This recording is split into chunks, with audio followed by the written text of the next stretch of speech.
So, ladies and gentlemen, this is the second part in my podcast series on the man that held hostage, New Brunswick hostage. Now, the Allan Legere case has been written about, talked about, speculated by psychiatrists, historians, but I'm going to give you a little bit of background.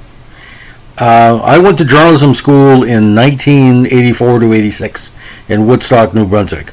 Before and after my classes, before I started class and after I graduated, there was numerous murders in the province that was putting a lot of people on edge, but specifically the North Shore. Now, in 1982, there was a murder in downtown Lorne where a pair of brothers, Jesse and Dooney Corrier, decided to track down one of their competitors in their criminal elements in the community, beat him severely, and he died the next day. They stood trial and were found guilty of manslaughter, were given a dozen years.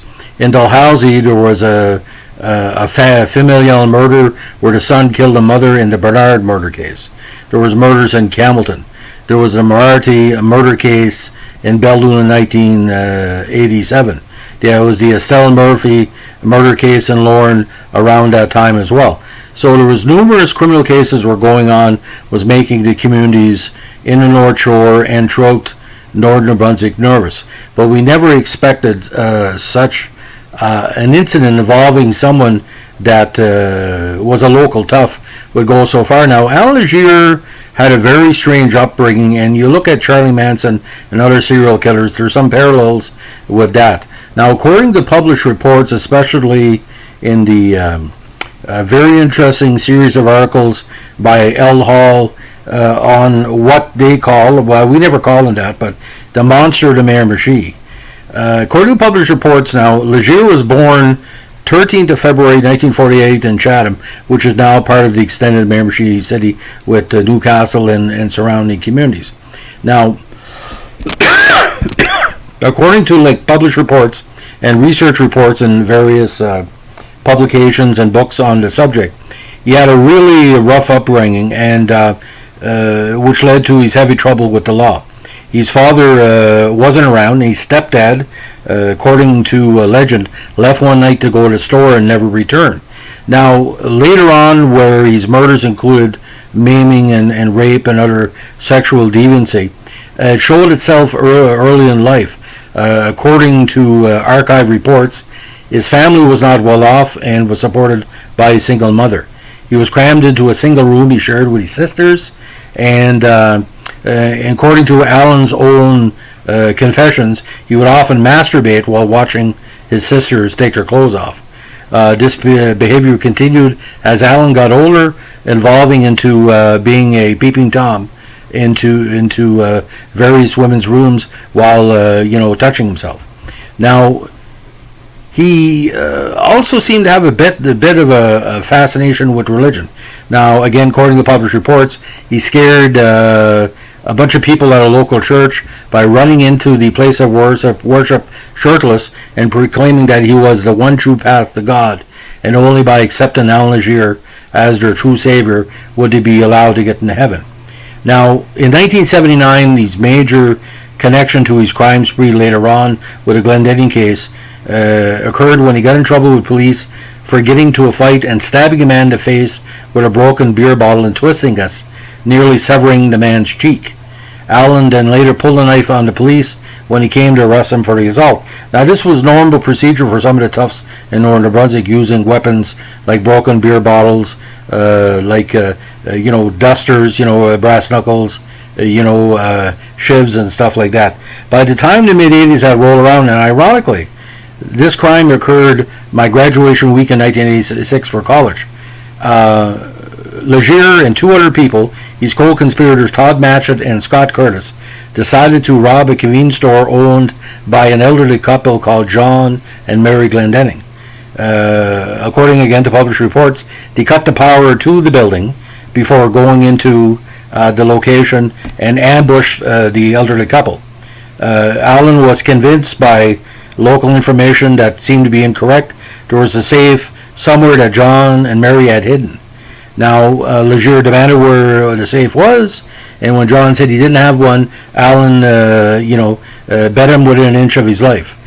Allan did not stop the assault. He continued to beat Mr. Glendenning, then moved on to Mary when he didn't get the answer from John as to where the alleged safe was. Glendenning went into a coma and unfortunately passed away from his injuries. John died, according to published reports, as the bet then raped Mary. Mary awoke later and found she was able to crawl, because she was beaten so badly. She got to a phone and was able to call police. And on the tip again from Mary as to what they looked like, they quickly were able to find and arrest the 3 men. Now, after a long and very, very drawn-out trial that my parent paper membership leader covered from gavel to gavel, Todd Matchett pled guilty to the murder of John Glendenning, while Legere and Curtis were convicted at trial. Now, this is a scenario in New Brunswick. If this murder would have occurred in certain states in the United States, he would be put on death row and would have been executed, because Canada had dropped the criminal code aspect of execution by murder for capital crime. I think the last murder in Canada was, mid-1960s, I think 63, 62, 63.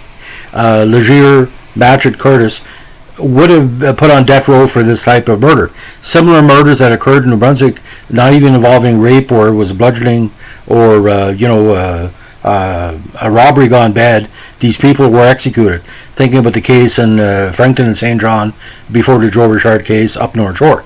Now, Legere was given life in prison and was sentenced to a maximum security prison in Renus. Now, Renus is probably one of the roughest prisons at the time in New Brunswick history. A lot of my family and friends served there. Known for his basically tough people in there, and the aspect that murderers on the pecking order were seen as running the place, or people with long distance sentences. Now, the big problem here, Legere was a escape risk, but when he was sent to Renus, all the information about the end of the trial was not provided, because during the trial, allegedly successfully picked the lock in his handcuffs in a plan to escape. Now, Legere had a lot of things in mind to get out, and according to information presented at trial, he used a piece of metal into his ear constantly until he gave himself an ear infection. When he was escorted to the hospital for treatment of it, he asked to go to the bathroom, and once he got there, he was allowed to use it unsupervised, and because he had concealed a sharpened piece of metal in his rectum, he was able to pick the lock on his handcuffs, and emerging from the bathroom with the piece of metal as a weapon, he was able to escape to the parking lot of the hospital. Now, in the parking lot, he abducted a woman named Peggy Olive and forced her into her car and driving away from the hospital. Allan was able to escape the police, and later Peggy was released unharmed. So here we have a guy that was devious in the way he took out the Glendennings. He was devious at trial by not pleading guilty. He was devious by using his own things he had learned in a criminal element to provide himself with the possibility of escape, and that's what he did. You see, 1985, 86, 87 New Brunswick, it was a system that had not what you call the multiple security like now, because it was still New Brunswick. I mean, we didn't have that many major criminals in New Brunswick, and we had a system that basically would not say lax, but wasn't as severe as you'd see in California, Massachusetts, New Mexico, Arizona, where the prisoner basically there's 4 or 5 people following him on a regular basis.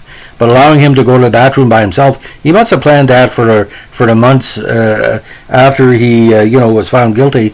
Now our next podcast we're going to be talking about how Legere evaded police capture. Forget this, ladies and gentlemen, 7 months.